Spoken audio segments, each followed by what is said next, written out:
السلام عليكم ورحمة الله. نشرة الأخبار من الفضائية الإريترية والمستهل بأبرز العناوين. إصابة مواطنين 2 بكورونا اليوم.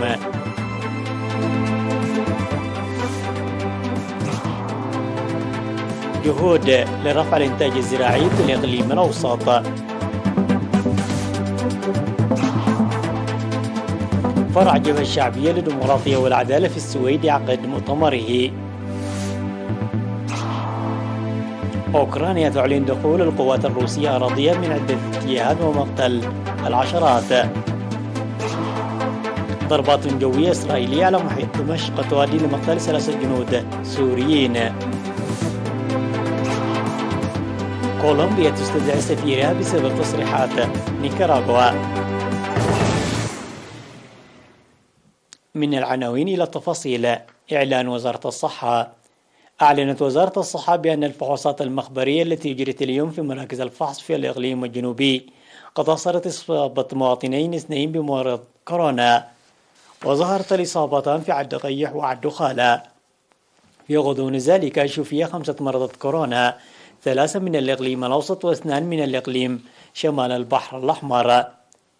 وبهذا بلغ عدد المصابين بفيروس كورونا في البلاد حتى الآن 9696، شفي منهم 9584 وتوفي 103 مريض، فيما لا يزال 9 مرضى يتلقون العلاج بالمستشفيات. وزارة الصحة 24 من فبراير لعام 2022.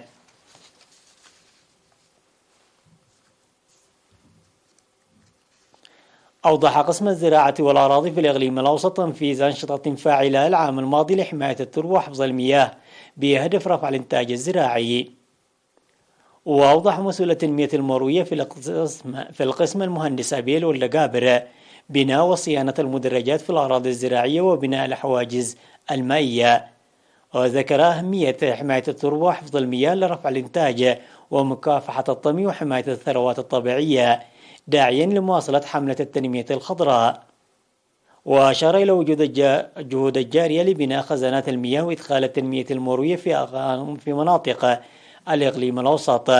وأعلن مواصلة بناء وصيانة المدرجات والحواجز المائية في الأراضي الزراعية ومواقع التشجير عام 2022، والدفع باستخدام المزارعين للسماد الطبيعي والبدء في تشييد سد عبديكا.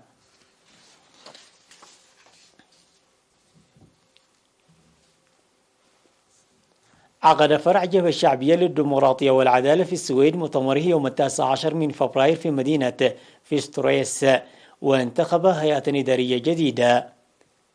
وشاركت مسؤولة الفرع السيدة زايدة عقبازقي في المؤتمر الذي شارك فيه 100 عضو بالأعضاء لمساهمتهم لإنجاح برامج التصدي ومكافحة كورونا في البلاد. وناقش المؤتمر حضره مسؤول الشؤون الشعبية والجماهيرية السيد سيراك بهلبي ومسؤول الشؤون القنصلية السيد سياس قبراي تنفيذ برامج العمل وتقوية التنظيم وأنشطة الجبهة الشعبية للديمقراطية والعدالة ومكافحة العدائيات وتدعيم برامج التصدي. وانتخب المؤتمر في ختام أعماله هيئة إدارية جديدة من 7 أعضاء. عقد سيمينارا تنويريا لمدراء الضواحي ولجان القرى ومحصلي الضريبة المنتخبون في مديرية عدو خالة لمساعدتهم في عملهم. ودعا مدير مديرية عدو خالة السيد عبد مسكل الحنوم الإدارات المنتخبة للعمل المتفاني لتنفيذ المسؤولية الملقاة عليهم بأمانة والقيام بدور رائع ليكون رابطا بين الحكومة والشعب. كما قدمت لهم توجيهات العمل وإجراء عملية استلام العمل. وشهد مدراء الضواحي ولجان القرى بالمعلومات المقدمة قبل بدء العمل. وقد تم انتخاب 42 من مدراء الضواحي في 21 ضاحية و3 من اللجان و3 محصل ضريبة في كل قرية.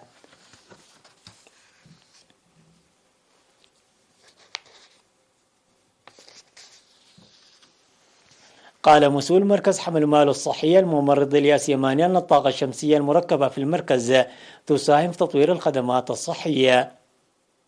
وذكر تقديم خدمات التوعية الصحية وتطعيم الأطفال والأمهات ورعاية الأمومة والطفولة والتحاليل والصيدلة وطب الأسنان، وذهاب الكادر الصحي إلى القرى البعيدة لتقديم الخدمات الصحية، ويساهم ذلك لمكافحة الأمراض المعدية خاصة الملاريا.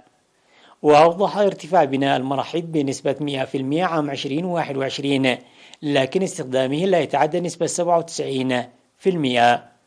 وأشار إلى تحسن خدمات علاج أمراض السل وبذل الجهود لرفع تطعيم المرأة في عمر الولادة.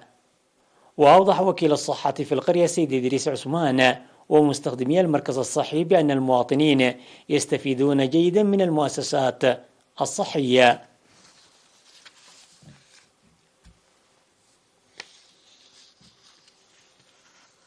تبرع الإريتريون المقيمون في بريطانيا وإيرلندا بمبلغ 163,043 جنيه لإعالة أسر الشهداء وتنمية صندوق أمانة الشهداء.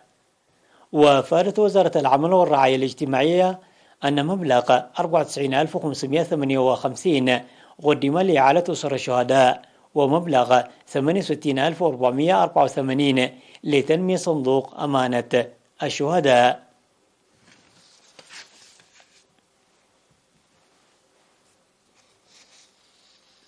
الأخبار العالمية بعد فاصل قصير.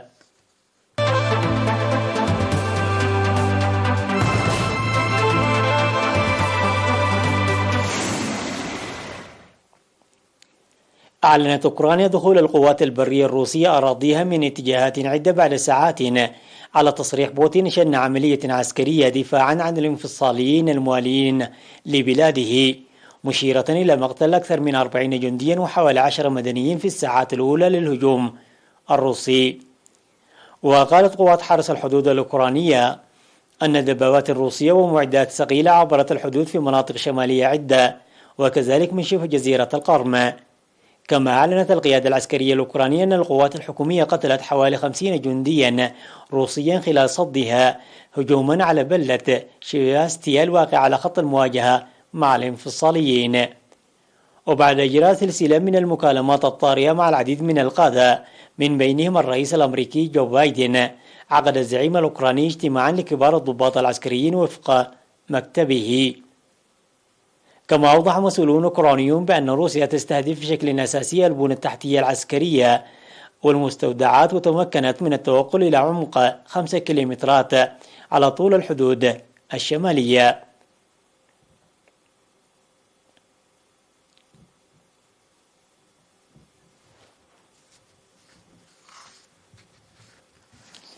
لقى 3 جنود سوريين حتفهم جراء هجمات جوية إسرائيلية استهدفت مناطق في محيط العاصمة دمشق، حسب ما وردت وكالة الأنباء السورية سانا الرسمية. وهذه هي المرة الرابعة التي تشن فيها إسرائيل هجمات جوية داخل سوريا خلال هذا الشهر، في إطار حملتها العسكرية المستمرة ضد القوات الموالية لإيران التي تدعم حكومة دمشق. وأفاد المرصد السوري لحقوق الإنسان بسماع دوي انفجارات في العاصمة دمشق وريفها ناجمة عن تصدي الدفاعات الجوية التابعة للنظام لصواريخ إسرائيلية. وجاء الهجوم في أعقاب هجمات استهدفت في الأيام الأخيرة بلدة من القرب من الجولان وموقعا عسكريا سوريا في 17 من فبراير، إضافة إلى بطارية الصواريخ للدفاع الجوي بداية هذا الشهر.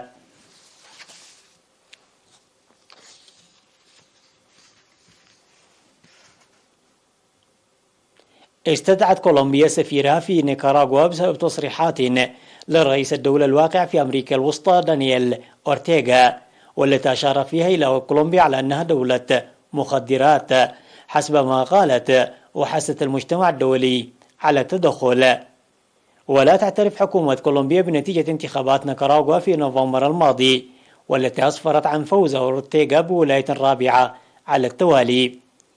وقالت وزارة الخارجية الكولومبية في بيان أن الحكومة الكولومبية أمرت يوم الثلاثاء سفير البلاد ألفريدو دانجيلو بتقديم خطاب احتجاجي لحكومة نيكاراغوا والعودة إلى الوطن.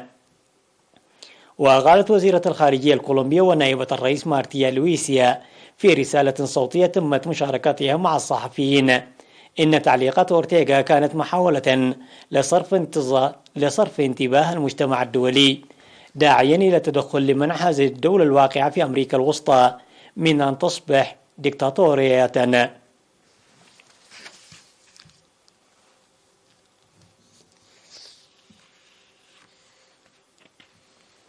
أكد نائب وزير الدفاع المدني في بوليفيا خوان كارلوس أن ثلث البلدات البالغ عددها 340 بلدة قد تضررت من كوارث مختلفة.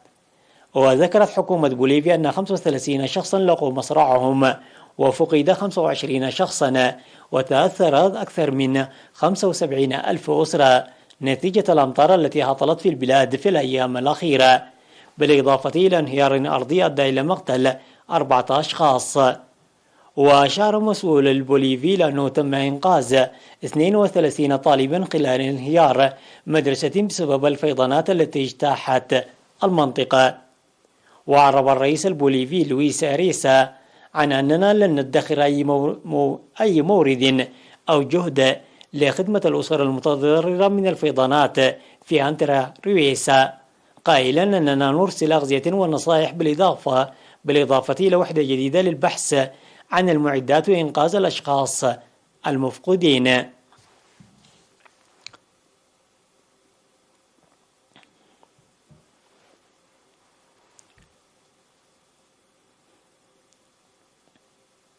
تذكير بأهم العناوين.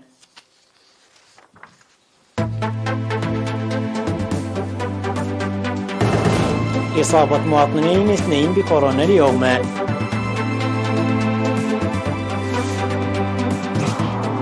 جهود لرفع الإنتاج الزراعي في الإقليم الأوسط.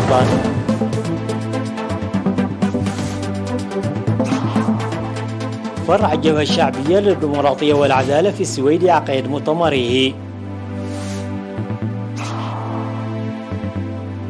أوكرانيا تعلن دخول القوات الروسية أراضيها من عدة اتجاهات ومقتل العشرات.